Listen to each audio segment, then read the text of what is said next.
ലോകമനസാക്ഷി ഞെട്ടിച്ച ഫ്രാൻസിലെ ജിസേൽ പെലിക്കോട്ട് കൂട്ടബലാത്സംഗ കേസിൽ വിധി പ്രഖ്യാപിച്ചു. ജിസേലിനെ ആഗോള സ്ത്രീ ഐക്കണാക്കി മാറ്റിയ കോളിളക്കം സൃഷ്ടിച്ച കേസിൽ 51 പേരുടെ ശിക്ഷാവിധിയാണ് ഇന്ന് പ്രഖ്യാപിച്ചത്. ബലാത്സംഗങ്ങൾ ആസൂത്രണം ചെയ്ത മുൻ ഭർത്താവിന് 20 വർഷം കഠിന തടവിനാണ് ശിക്ഷിച്ചത്. ഞാൻ എന്തിനു മുഖം മറയ്ക്കണം എന്ന് ചോദിച്ചുകൊണ്ടാണ് ആൾക്കൂട്ടത്തിനിടയിലെ ക്യാമറകൾ നോക്കി ഓരോ വിചാരണ ദിവസങ്ങളിലും ജിസേൽ കോടതി മുറിയിലേക്ക് കടന്നു വന്നത്. ഫ്രാൻസിലെ അവിഖോണിലെ കോടതിയിൽ മുൻപത്തേക്കാളും പ്രസരിപ്പോടെ ജിസേൽ ഇന്നും ഹാജരായി. കൂടെ മക്കളുമുണ്ട്. 2011 മുതൽ 2020 വരെയുള്ള 10 വർഷ കാലയളവിൽ ജിസേ പെലിക്കോട്ട് എന്ന 72കാരി ബലാത്സംഗത്തിനിരയായത് 200-ലധികം തവണയാണ്.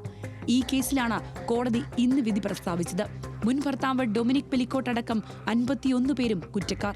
ജിസേലിന്റെ ബലാത്സംഗങ്ങൾ ആസൂത്രണം ചെയ്ത മുൻ ഭർത്താവിന് 20 വർഷം കഠിന തടവ് കോടതി വിധിച്ചു.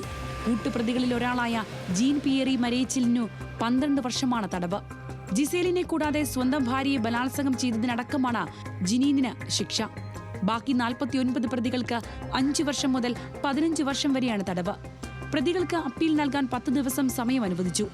27-നും 74-നും ഇടയിൽ പ്രായമുള്ള 70-ലധികം പുരുഷന്മാർ ജിസേലിനെ ലൈംഗികമായി പീഡിപ്പിച്ചെന്നാണ് കുറ്റപത്രം.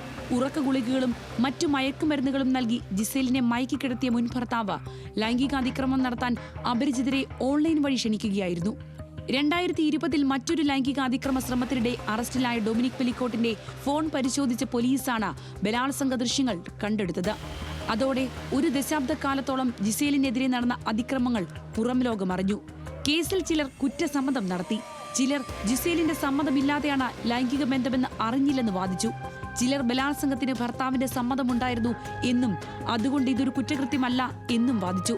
പ്രതികളിൽ മാധ്യമപ്രവർത്തകരും ആരോഗ്യ പ്രവർത്തകരും അഗ്നിരക്ഷാ സേനാംഗങ്ങളും വരെയുണ്ടായിരുന്നു. International desk, news Malayalam.